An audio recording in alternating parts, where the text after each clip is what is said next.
What's up, my loves? It's your girl Diamond, and I'm back with my all new review of the Belle Collective. Alright, so we got Selena, Lateshia, and Marie. They're meeting up at this little boutique to style Marie for this upcoming speed dating event that all of the Belles are interested in planning for her. And Selena is excited for this kind of activity because she works in fashion. Her and her daughters have their online boutique, so this is a fun activity for her to be a part of so she can take her mind off of all the wedding planning. Now, Marie is very much excited about this event. She is ready to get back out in the dating world, and especially now that she's completely done with Cedric, she wants to see what else is out there. So, while picking out outfits, I honestly did not like that little ruffled skirt that Lateshia picked up. I don't know what that was about. But Selena gives her three rules of dating. No bodysuits, do not be on your phone, and don't bring up your ex. Okay? I want you to stay engaged, stay present, talk to the guy, let him talk to you. Y'all can get to know one another. And as far as for the bodysuits, that was so funny because all of Marie's outfits have been a bodysuit of every color and them high-rise thigh boots. Okay? So while Maria is trying on some clothes, Selena is completely frantic and stressed out over all of this wedding planning, okay? Because we find out that she has nothing set in stone. She is still trying to oversee what needs to be handled and what needs to be like confirmed, but nothing is working. Okay, she doesn't have any catering. Her guest list is all over the place because she keeps on adding people and then taking people off, and she only has a few weeks left into her wedding. So it's like, girl, why are you so stuck in the littlest of things to get your wedding in order? Even Lateshia was like, how are you like barely getting anything done and you don't have a lot of time left? So Lateshia is inviting herself to help Selena plan her wedding. And Selena is happy to receive that invitation. And you know what else though? This is Letitia's opportunity to be a part of the planning process because she felt salty that she wasn't included into being a part of the bridal party. Because when Selena invited Tambra and Latrice into her bridal party, Lateshia felt slighted. She was hating on that. So now this is her opportunity to be so up and close in the process of helping Selena plan her wedding that this might be her time to like sock it to the other ladies. But girl, boo, Lateshia. You already said yourself you and Selena are not even close like that. So I don't even understand why you felt at that time that you would have received an invitation if you said you and her weren't even close like that. But either way, Marie didn't find nothing, and I didn't like anything that she tried on. So she rather just see what's in her closet and make that work. Cool. Moving on. Now we got Glenn. Glenn is walking into a scene with all of his tacky outfits and tacky jewelry. He is meeting up with Mike. Mike is his new best friend, basically. Cliff is out the door. And, he's just talking to Mike about, how you feeling? You're about to get married soon. And then he opens up the conversation about when him and Lateshia got married, he didn't sign a prenup.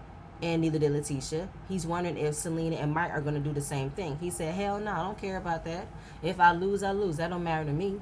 It goes to show you that Mike is secure in him wanting to get married to Selena, and he's not looking for a way out. He's not looking to have a game plan or anything like that.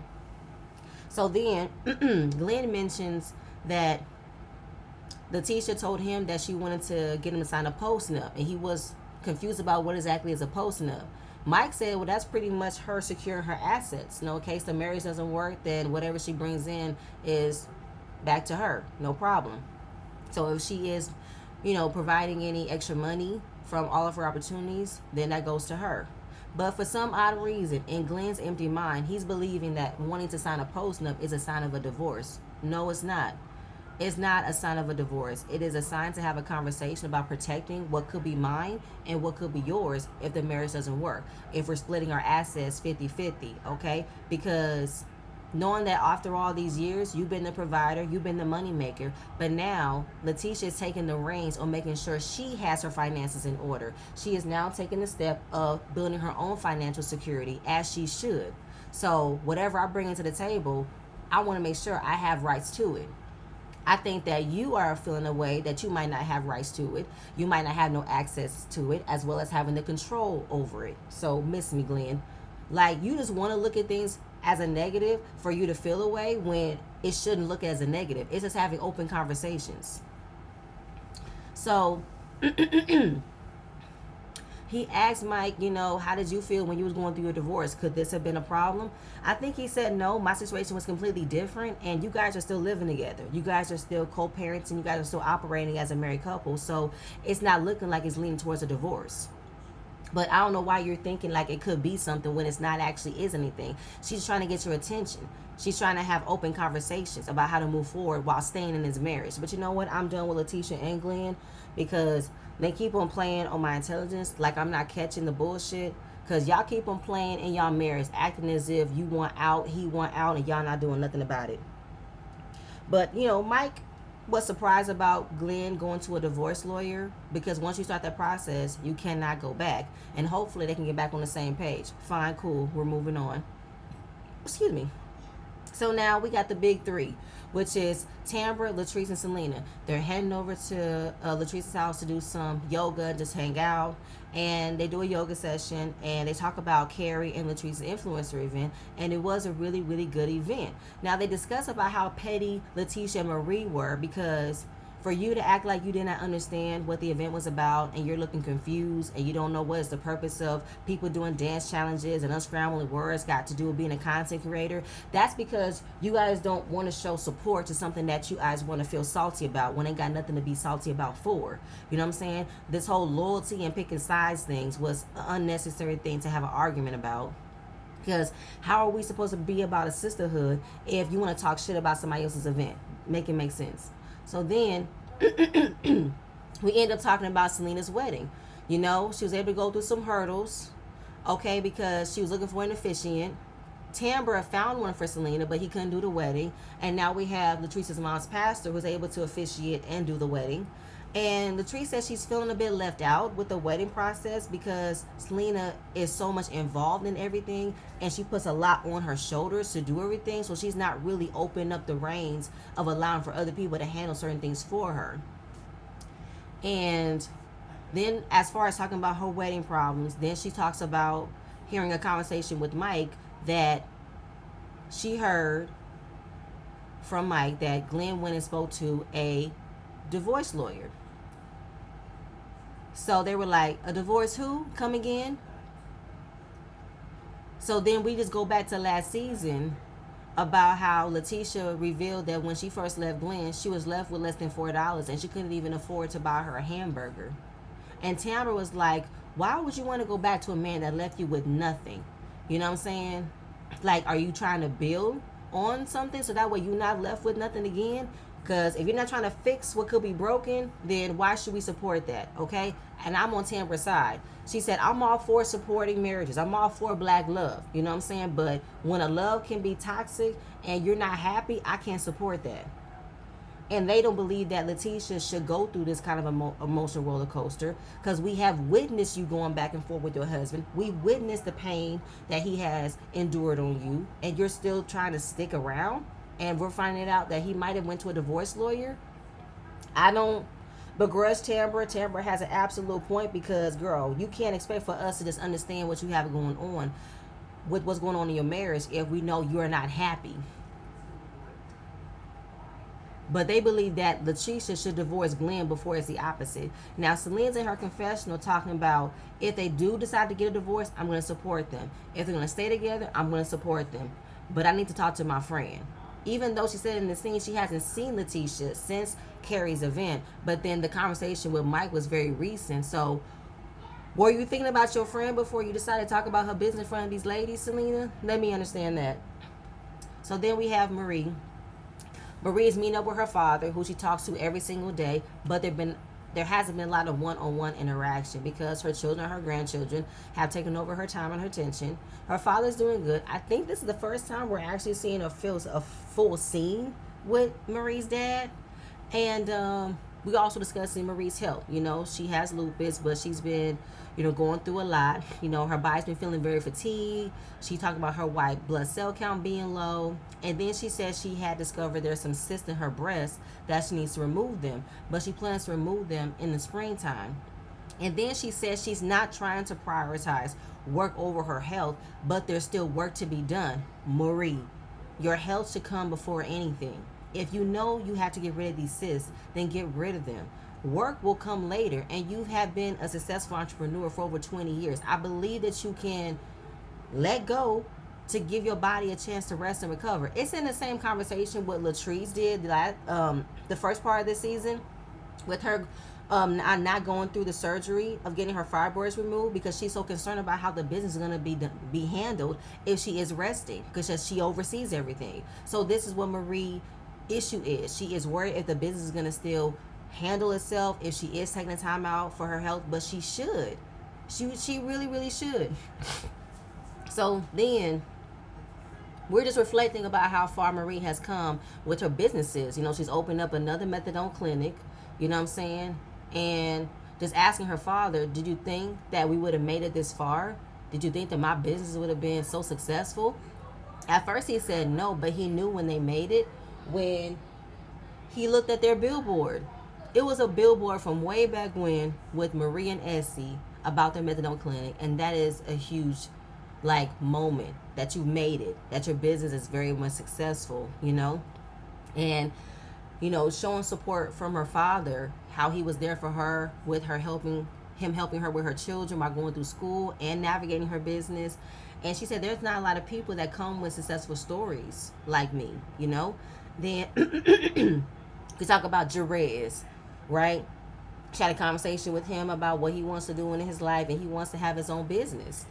So she's like, okay, let me help you how to navigate and start a business.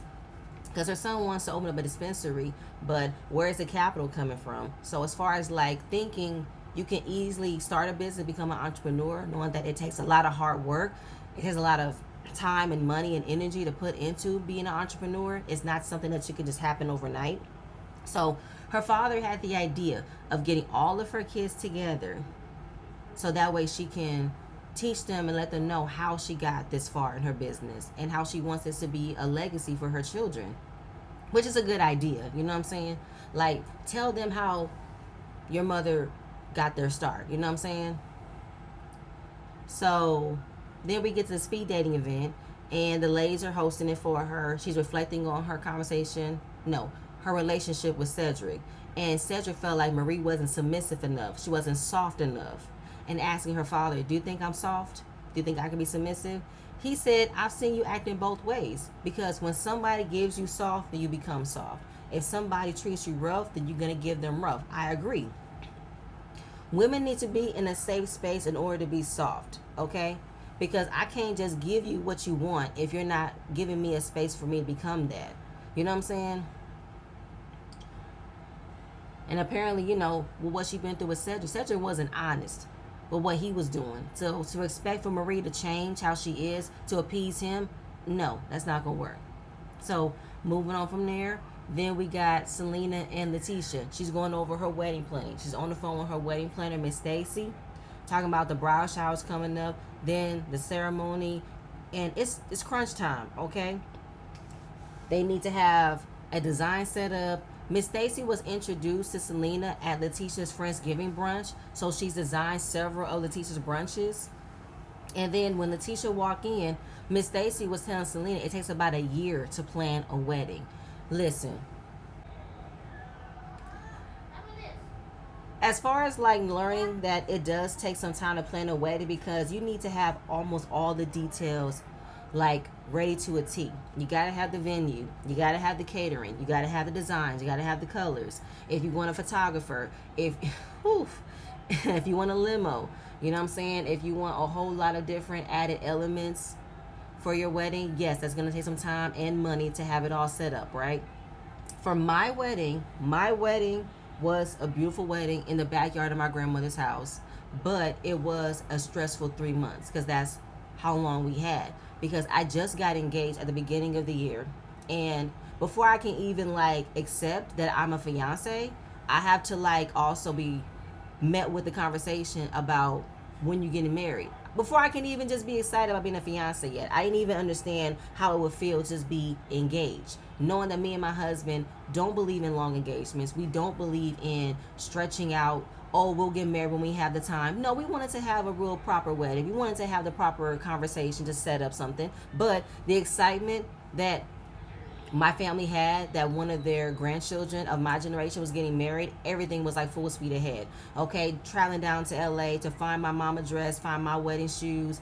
It was just a whole ordeal. Us going back down to the bakery, us going down to the other grocery stores to set up for the reception. It was a whole lot. It was beautiful. My wedding was beautiful. My aunt married us. It was a beautiful, beautiful, beautiful occasion. Okay, but I wish I would have followed my first instinct to just go to Justice of the Peace, have a nice dinner, and then just plan a vow renewal later down the line.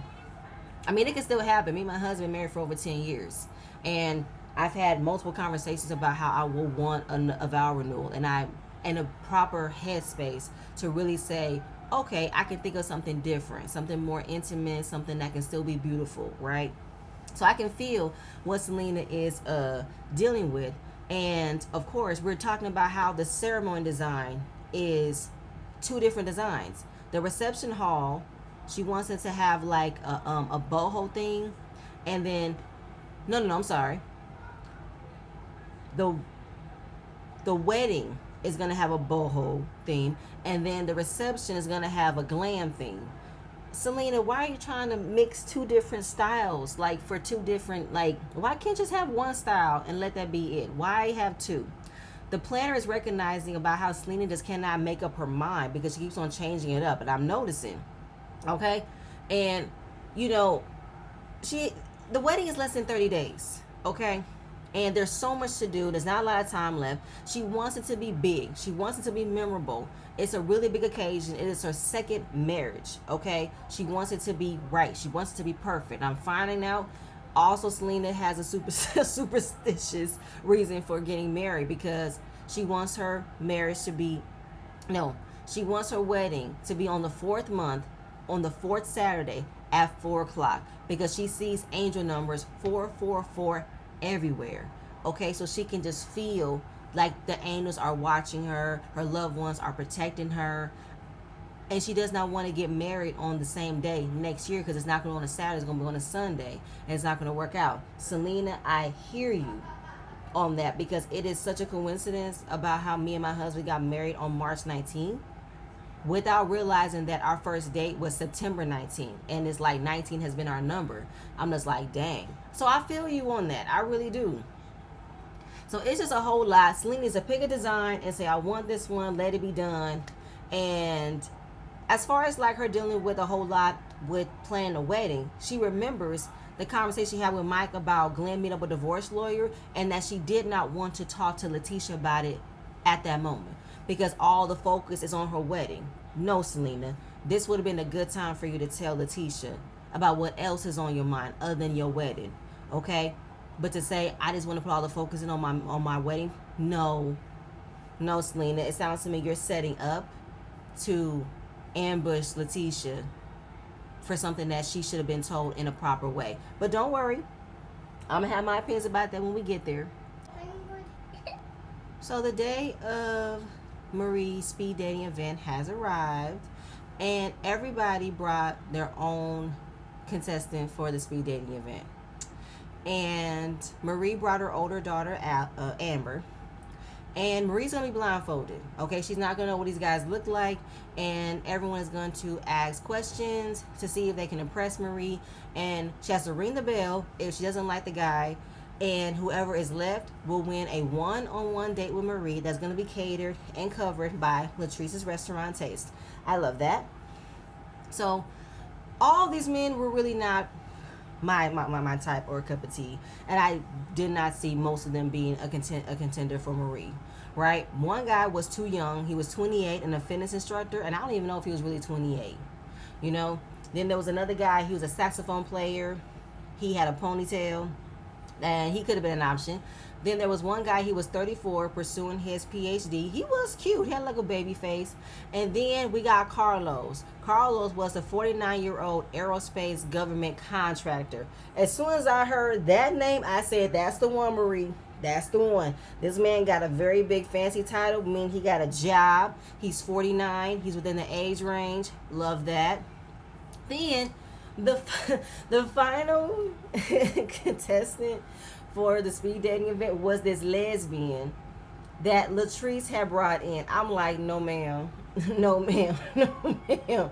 And to find out that Latrice was the one who brought her is because Latrice and Marie went out to a gentleman's club and she saw that Marie was looking a little too hard at one of the female dancers, as well as Marie telling us that when she was 18, she had a girl on girl experience one time. Latrice, please. Latrice, please, okay? So all the contestants were asked simple questions. What would you be if you were a kitchen appliance? And I think one guy said he would be a refrigerator to keep the love fresh. Fine. And one guy believes that a man is a main provider, so I handle all the responsibilities. Then there was a question about what are some of the things that Marie will be embarrassed to know about you, or what would you do if there are some embarrassing things if Marie was to find out. And the embarrassing thing is that the stud slept with the mama, the auntie, and the daughter, and the niece. I was like, nope, she's out. Nope, she's out. This lady likes to be cool with all the family, and I don't have time for that. You can buy stud. So, eliminating contestants one by one. She wasn't going to move forward with the stud. She dropped the 28-year-old. Then there was a 5 to 10 second touch when you move on to the next round to kind of get a feel if she loves a bearded man, if she loves a hairy man. The saxophone player got eliminated, the principal got eliminated, and Amber was me. Okay, every guy that she saw, Amber was not liking. She's like, this ain't working for my mama. No, it's not. So in the end, she had two guys to pick. It was the 49-year-old aerospace government contractor, and I forgot what the other guy was. He was one of Carrie's guys. He was a visual artist, I think. And she picked the contractor who I wanted her to pick. And when she first looked at him, he is handsome, and he got chosen. So now they're going to have a nice date at Taste, okay? So she appreciated the ladies for putting on a nice event. It was very, very nice. She loves the man that she picked, and this is just a start for now, okay? If it doesn't work out, all the guys are still available, okay? So here comes Selena asking Lateshia, has she talked to Glenn? And she was like, what you mean have I talked to him? Well, I just wanted to know if you were good because I had talked to Mike, and Mike told me that Glenn went to a divorce attorney. And you can tell by Letitia's face, she was shocked. Completely shocked. She did not know anything about it. And everyone was wondering about, how do you know about this? And asking Letitia, did you know about this? She said, I had no idea about this.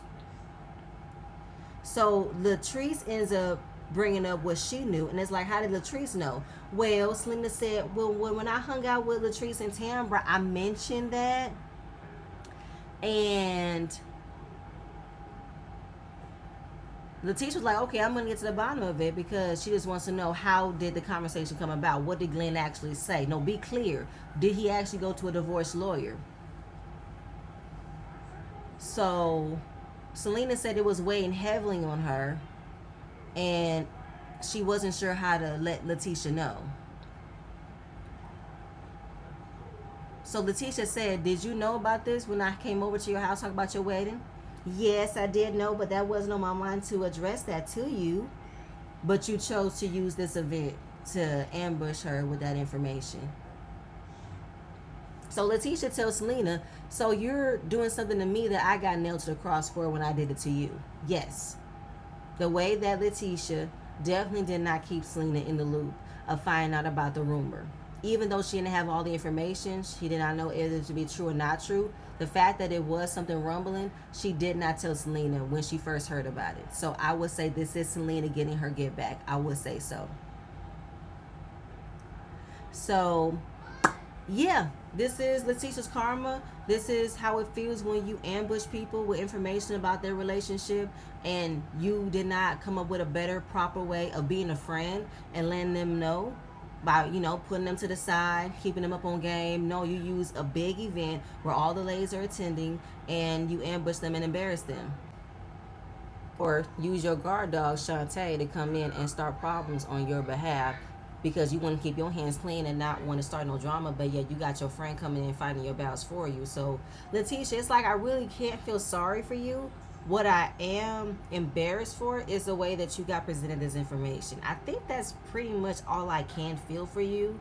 And in your confessional, I can tell by you being extremely embarrassed and hurt, and you saying that you are so tired of being ambushed by these ladies. Well, it takes one to know one. You know what I'm saying? Because you've done your share of ambushing and embarrassing, and you've never been held accountable for it. You've never been fully apologetic for it. So, this is what it feels like. Information about your life, information about your relationship that you think you know, turns out you don't know, and someone else heard about it and threw it in your face.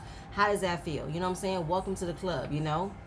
So Lateshia wants to get up, walk away, is happy for Marie and happy for her dating journey. So she wants to leave before she says something that's going to make her get out of character.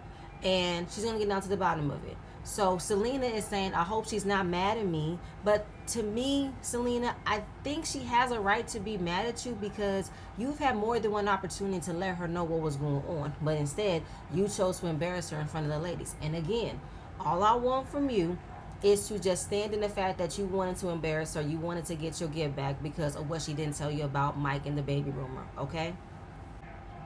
For me, though, as far as us getting down to the bottom of it is Glenn. Okay, Glenn was the one who decided to head up a divorce attorney, talk about what is the means of getting a postnup, and it's not meant to be a bad idea. It's meant to also have an open conversation about how y'all want to move forward in y'all marriage. But of course, the way that Glenn takes information that's not for him, he takes it as something that's against him. And him feeling like it was disrespectful of Lateshia to go and seek advice and seek information about how to get her finances in order, his mind went left. But it shouldn't have went left for no reason. But we know in the preview she's going to talk to Glenn and find out what actually happened, but it is to be continued. I mean, again, like I said, I don't really feel bad for Lateshia. I think I feel bad about how she got set up. That's it, that's all. Because again, this is something that she has done to other women on the show for countless of seasons. So sorry, not sorry. But y'all, that's it. That's all I have. Please stay tuned for my next video, and I'm gonna see you guys later. Bye.